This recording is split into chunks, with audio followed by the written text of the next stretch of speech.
नमस्कार दोस्तों। तो आप लोगों के लिए बहुत ही महत्वपूर्ण प्रश्न फिर से लेकर आया हूँ। तो अगर वीडियो को पहली बार चैनल पे देख रहे हैं तो वीडियो को लाइक और चैनल को सब्सक्राइब जरूर कर दें। तो चलते हैं बिना देर करते हुए प्रश्न की ओर। हिपेरी नामक प्रोटीन का उत्पादन शरीर के किस अंग से होता है? तो ये यकृत से होता है। शरीर के बाहर रक्त को थक्का होने में मदद करता है तो ये फैब्रिनोजेन नामक विटामिन के। शरीर के बाहर रक्त को थक्का होने में मदद करता है फैब्रिनोजेन नामक विटामिन के। जैविक विविधता दिवस कब मनाया जाता है? तो ये 22 अप्रैल को मनाया जाता है। जैविक विविधता दिवस 22 अप्रैल को। 22 अप्रैल को एक और दिवस मनाया जाता है दोस्त, याद कर लीजिएगा, ये पृथ्वी दिवस।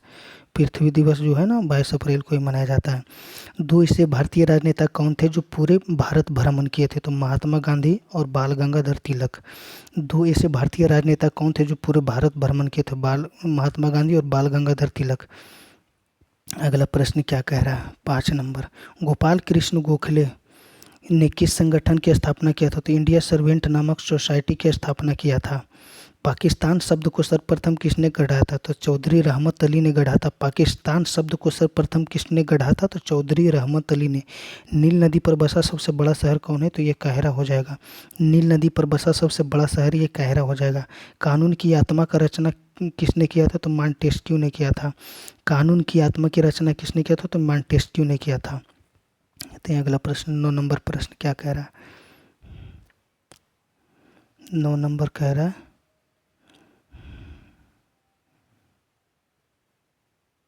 नौ नंबर प्रश्न क्या कह रहा है? 9 नंबर, नील नदी का उद्गम स्थल। तो नील नदी का उद्गम स्थल विक्टोरिया झील हो जाएगा। दक्षिण अफ्रीका विश्व में क्रोमियम का उत्पादन कितना प्रतिशत करता है? तो ये 90% उत्पादन करता है। दक्षिण अफ्रीका विश्व में क्रोमियम का उत्पादन कितना प्रतिशत? 90%। भारत में सबसे अधिक कौन सी मिट्टी पाई जाती थी? जालोड मिट्टी पाई जाती है। भारत में सबसे अधिक कौन सी मिट्टी पाई जाती है? जालोड मिट्टी पाई जाती है। अंडमान को निकोबार से कितना डिग्री चैनल अलग करता है? तो ये 10 डिग्री चैनल अलग करता है अंडमान को निकोबार से। चलते हैं अगला प्रश्न। अगला प्रश्न 12 नंबर, 13 नंबर प्रश्न। 13 नंबर, दुनिया का मजदूर एक हो का नारा किसने दिया था? तो ये कार्ल मार्क्स ने दिया था। दुनिया का मजदूर एक हो का नारा कार्ल मार्क्स। आसवान बांध किस नदी पर है? तो ये नील नदी पर। आसवान बांध किस नदी पर है? तो नील नदी पर। मुस्लिम लीग का वार्षिक अधिवेशन कब हुआ था? तो 1943 ईस्वी में कराची में हुआ था। मुस्लिम लीग का वार्षिक अधिवेशन 1943 ईस्वी में कराची में हुआ था। लाल चींटी में कौन से अम्ल पाया जाता है? तो ये फार्मिक अम्ल पाया जाता है। लाल चींटी में कौन से अम्ल पाया जाता है? तो फार्मिक अम्ल। झूठा सोना के नाम से जाना जाता है। तो झूठा सोना के नाम से जाना जाता है आयरन पाइराइट को जाना जाता है। Fe2 जिसका संकेत Fe2 होता है। राइबोसोम किस में निर्मित होती है? आरएनए और प्रोटीन में। राइबोसोम किस में निर्मित होती है? आरएनए और प्रोटीन में। वाटरमैन ऑफ इंडिया के नाम से किसे जाना जाता है? राजेंद्र सिंह को जाना जाता है। वाटरमैन ऑफ इंडिया के नाम से राजेंद्र सिंह को जाना जाता है।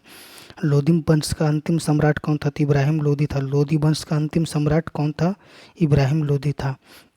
हर्षवर्धन अपने अपनी राजधानी कहाँ से कहाँ तक स्थानांतरित किया था? तो हर्षवर्धन ने अपनी राजधानी थालसेर से कन्नौज तक स्थानांतरित किया था। हल्दी घाटी का युद्ध कब हुआ था? 1576 ईस्वी में हुआ था। हल्दी घाटी का युद्ध 1576 ईस्वी में। चौसा का युद्ध कब हुआ था? 1539 ईस्वी में हुआ था। चौसा का युद्ध 1539 ईस्वी में। लोकसभा राज्यसभा की संयुक्त बैठक कौन करता है? तो ये राष्ट्रपति करता है। लोकसभा और राज्यसभा की संयुक्त बैठक राष्ट्रपति करता है। विश्व का सबसे गहरा महासागर। विश्व का सबसे गहरा और सबसे बड़ा महासागर कौन सा है? तो ये प्रशांत महासागर हो जाएगा।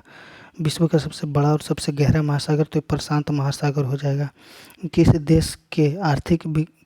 देश के आर्थिक विकास का सबसे अच्छा संकेत क्या है? प्रति व्यक्ति है। किसी भी देश के आर्थिक विकास का अच्छा संकेत क्या है? तो प्रति व्यक्ति है। यूनिट ट्रस्ट ऑफ इंडिया की स्थापना किस वर्ष में हुई थी? 1964 ईस्वी मुंबई में हुई थी। यूनिट ट्रस्ट ऑफ इंडिया की स्थापना किस वर्ष? 1964 ईस्वी में हुई थी मुंबई में। विश्व कैंसर दिवस कब मनाया जाता है? तो ये 4 फरवरी को मनाया जाता है। विश्व कैंसर दिवस 4 फरवरी को मनाया जाता है।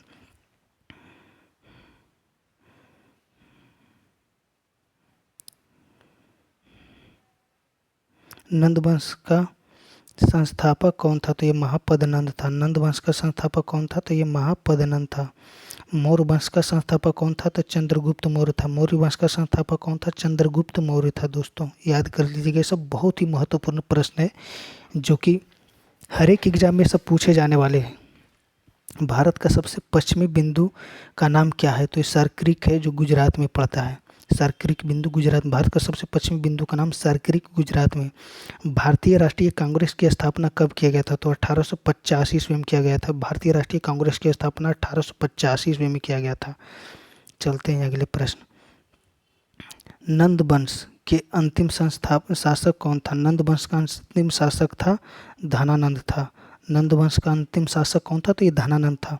सिंधु घाटी सभ्यता को अन्य किस नाम से जाना जाता है? तो ये हड़प्पा सभ्यता के नाम से जाना जाता है दोस्त। सिंधु घाटी सभ्यता को अन्य किस नाम से जाना जाता है? तो ये हड़प्पा सभ्यता के नाम से जाना जाता है।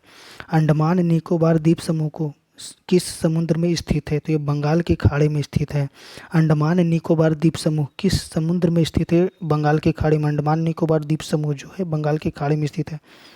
धन्यवाद दोस्तों। अगर वीडियो अच्छी लगे तो वीडियो को लाइक, शेयर और सब्सक्राइब, चैनल पे पहली बार आए तो सब्सक्राइब जरूर कर दे। अगर वीडियो बहुत अच्छा लगे तो हमें कमेंट करके बताइए कि वीडियो कैसा लगा। धन्यवाद दोस्तों।